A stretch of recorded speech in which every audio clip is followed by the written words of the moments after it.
Welcome to RTV.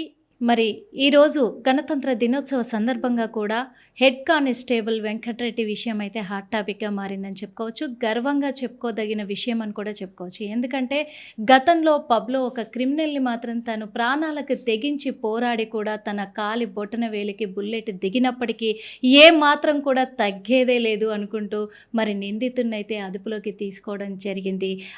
అంతా ఇంత కాదు, 2 తెలుగు రాష్ట్రాలలో కలిపి కూడా దాదాపు 125 కేసులు తన మీద నమోదయ్యాయి అని కూడా తెలుస్తూ ఉంది.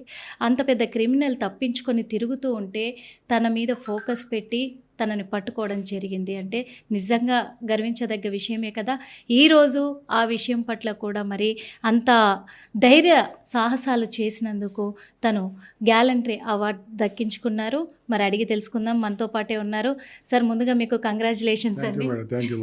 సార్, అంటే ఈరోజు మీరు కృషి చేశారు, ప్రాణాలకు తెగించి అవార్డు దక్కించుకున్నారు. ఎలా అనిపిస్తుంది? చాలా హ్యాపీగా ఉంది మేడం. హ్యాపీగా ఫీల్ అవుతున్నాం. మేము కష్టపడి పట్టుకున్నందుకు మనకు అవార్డు అనేది, మనకు గ్యాలంటరీ అవార్డు అనేది రావడం చాలా సంతోషకరంగా ఉన్నది. ఆ రోజు బత్తుల ప్రభాకర్ అనే మోస్ట్ వాంటెడ్ క్రిమినల్ని పట్టుకోవడం వల్ల మాకు ఆ రోజు బుల్లెట్ గాయమైనా కానీ మేము అతన్ని పట్టుకోవడం జరిగింది. మా ఆఫీసర్ల సహకారం మేరకు, అందరి సలహాల మేరకు అతన్ని రౌండప్ చేసి పట్టుకోవడం జరిగింది మేడం. ఆ రోజు మా ఏసీపీ సార్ కానీ, ఏడీసీపీ సార్ కానీ, డీసీపీ సార్ కానీ, సిపి సార్ కానీ, మా సిఐ సార్ వాళ్ళు, ఎస్ఐ సార్ వాళ్ళు, నా తోటి సిబ్బంది ప్రదీప్ రెడ్డి, వీరాస్వామి ఇద్దరు నా వెంట ఉన్నారు. వాళ్ళు చాలా, అతను వెపన్ తీసి ఫైర్ చేసినా కానీ కూడా అతన్ని మళ్ళీ మా వాళ్ళు అతని వెపన్ లాక్ చేసి అతన్ని ఎలాంటి ముందుకు పోకుండా పట్టుకొని అక్కడే లాక్ చేసి పట్టుకోవడం జరిగింది మేడం. అంటే మీ కాలికి కూడా బుల్లెట్ తగిలింది అనే విషయం కూడా తెలుస్తుంది కదా సార్. యాక్చువల్గా అయితే నిన్న జరిగిందేమో అనుకుంటున్నారు చాలామంది.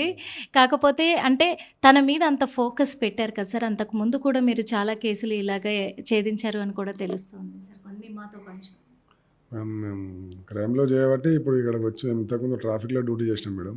తర్వాత ఇక్కడికి వచ్చి దాదాపు మేము వచ్చినాక 6 మంత్కే ఈ సంఘటన జరిగింది. ఇది మేము క్రైమ్లో కొద్ది రోజులలోనే అతను పట్టుకోవడం జరిగింది మేడం. అతను వచ్చి చాలా మోస్ట్ వాంటెడ్ క్రిమినల్. ఆంధ్రప్రదేశ్లో అతను జైలు ఎస్కాట్ నుంచి పారిపోయాడు. అతను పారిపోయి మన దగ్గర వచ్చి దొంగతనాలు చేస్తున్నాడు ఇక్కడ. అటువంటి వాంటెడ్ క్రిమినల్ను మన సార్ వాళ్ళ సహకారంతో, వాళ్ళ సమయ పాలన సూచనల మేరకు అతన్ని పట్టుకోవడం జరిగింది మేడం. ఆ రోజు నాతో పాటు ఉన్న సిబ్బంది ప్రదీప్ రెడ్డి, వీరాస్వామి గారు బాగా, వాళ్ళు కూడా ప్రాణాలకు తెగించి, మాకు బుల్లెట్ గాయమైనా కానీ నేను వాళ్ళతో పాటు మళ్ళీ కలిసి అతన్ని పట్టుకోవడం జరిగింది మేడం. అతను దాదాపు 4 రాష్ట్రాలలో కలిసి ఒక 125 కేసెస్ ఉన్నాయి మేము అతని పైన, బత్తుల ప్రభాకర్ పైన. ఎన్ని రౌండ్లు కాల్పులు జరిగాయి సార్ ఆ రోజు యాక్చువల్గా? మేడం ఆ రోజు 2 రౌండ్లు జరిగినాయి మేడం. ఒకటి నా కాల్లోకి దూసుకుపోయింది, ఒక రౌండ్ సైడ్కి తగిలింది మేడం. ఆ రోజు ఇది ప్రిజం పబ్ గచ్చిబౌలిలోన February 1, 2025 ఆల్మోస్ట్ 7 to 7:30 మధ్యలో జరిగింది మేడం. అంటే తనతో పాటు ఇంకెంతమంది ఉన్నారు సార్? తను ఒక్కరే ఉన్నారా, ఇంకెవరైనా? Single offender madam. అతను ఒక్కడే ఉన్నాడు అక్కడ, ఎవరు లేరు, ఒక్కడే ఉన్నాడు. కాకపోతే అతను వెపన్ తీసి ఫైర్ చేసేయడం జరిగింది మేడం స్పాట్లో. ఓకే, ఎలా అనిపిస్తుంది సార్? అంటే ఇంతకు ముందు కూడా మీరు ఎలాంటి కేసెస్, అంటే ఇలాంటివి ఏమైనా ఇంతకు ముందు ఫేస్ చేశారా, లేకపోతే ఎట్లా సార్? మేము ఇంతకుముందు క్రైమ్లో డ్యూటీ చేయలేము మేడం. ఇప్పుడే ఫస్ట్ క్రైమ్ డ్యూటీ మాది. మేము అంతకుముందు ట్రాఫిక్, తర్వాత లాండ్ ఆర్డర్ అట్లా చేసినాం మేడం. కానీ మేము వచ్చిన కొద్ది రోజులకే ఈ పెద్ద వాంటెడ్ క్రిమినల్ పట్టుకోవడం వల్ల మాకు చాలా సంతోషకరంగా ఉంది మేడం. అధికారుల స్పందన ఎలా ఉంది? అధికారుల స్పందన బాగుంది మేడం. మా ఆఫీసర్స్ అంతా ఎనీ టైం వెల్కమ్ మేడం. మా సిపి సార్ కానీ, మా డీసీపీ సార్ కానీ, ఏడీసీపీ సార్ గారు కానీ, మా ఏసీపీ సార్ గారు కానీ, మా సిఐ సార్ కానీ, మా ఎస్ఐలు, మా సిబ్బంది అంతా సహకారం ఉంది మేడం. అందరితోటి కలిసి జరిగింది మేడం, పట్టుకోవడం జరిగింది మేడం. అంటే తన మీద దాదాపు 125 కేసులు ఉన్నాయి ఇప్పటికే. తను పారిపోయి వచ్చారు, ఆ జైలు నుంచి కూడా పారిపోయి తప్పించుకొని తిరుగుతూ ఉన్నాడు. కాబట్టి తనకంటూ ఒక గ్యాంగ్ అంటూ ఉంటుంది. అక్కడ నుంచి ఏమైనా మీకు థ్రెట్టింగ్ కాల్స్ రావడం అలాంటివి ఏమైనా జరిగాయి? ఏం లేదు మేడం, మాకు అట్లాంటిది. అతను ఒక్కడే ఉంటాడని మాకు ఆల్రెడీ సార్ వాళ్ళు చెప్పారు, సింగిల్ అఫెండర్ అతను ఒక్కడే ఉంటాడని చెప్పి. అట్లా అయ్యి మేము వెళ్ళి పట్టుకోవడం జరిగింది మేడం.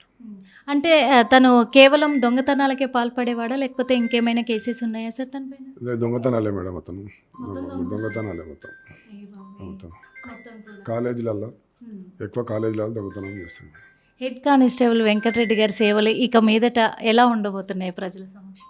మేము మా డిపార్ట్మెంట్కు మాకు ఈ అవార్డు వచ్చిన సందర్భంగా మేము ఈ డిపార్ట్మెంట్కి ఇంకా ఎంత సేవ అయినా చేయగలుగుతాం మేడం, ఎంత కష్టమైనా సరే పని చేయగలుగుతాం మేడం, ఎంత కష్టమైనా సరే పని చేస్తాం మేడం, పని పని చేస్తాం మేడం. ఓకే. మరి ప్రమోషన్ లాంటివి ఇలాంటివి ఏం ఎక్స్పెక్ట్ చేయట్లేదు లేదు మేడం, అవి వచ్చేటివి అవే వస్తాయి మేడం, అవే వస్తాయి. మేము చేసే పని చేసుకుంటూ పోవాలి మేడం, చేసుకుంటూ పోతారు. అంతే. Thank you so much sir. Thank you once again. మీకు కంగ్రాచులేషన్స్, గణతంత్ర దినోత్సవ శుభాకాంక్షలు మా ఆర్టీవీ తరఫు నుంచి. Thank you madam, thank you madam. Thank you sir. Thank you. చూసాం కదా, ఎందుకంటే తన పైన మొత్తం కూడా దొంగతనం కేసులే ఉన్నాయి. తన పైన మాత్రము దాదాపు 125 కేసులు ఉన్నాయి. 2 రౌండ్లు కాల్పులు జరిపినప్పటికీ ఫస్ట్ బుల్లెట్ కాల్ లోపలికి దూసుకెళ్ళినా కానీ, ఎందుకంటే ఇంకా తనని వదలొద్దు అనే ఒక లక్ష్యంతో తన పైన దూసుకెళ్ళి కూడా తనని అదుపులోకి తీసుకోవడం జరిగింది. సహకరించిన వాళ్ళకు కూడా కృతజ్ఞతలు చెప్తున్నారు. మరి ప్రాణాలకు తెగించి పోరాడి పనిచేసే పోలీసులు ఎప్పుడు మన హైదరాబాద్ నగరంలోనే కాదు, తెలంగాణ రాష్ట్ర వ్యాప్తంగా కూడా ముందుంటారనే దానికి నిదర్శనంగా హెడ్ కానిస్టేబుల్ వెంకటరెడ్డి గారు అయితే నిదర్శనంగా నిలబడ్డారు. మరి చూసాం కదా, తను అవార్డు తీసుకున్నందుకు ఎంత సంతోషంగా ఉన్నారో. కెమెరామెన్ కోటితో Nirmala, RTV. Local to global news at your finger tips. మీ చేతిలో ఒక ఆయుధం. Download RTV app. Media legend Ravi Prakash is back.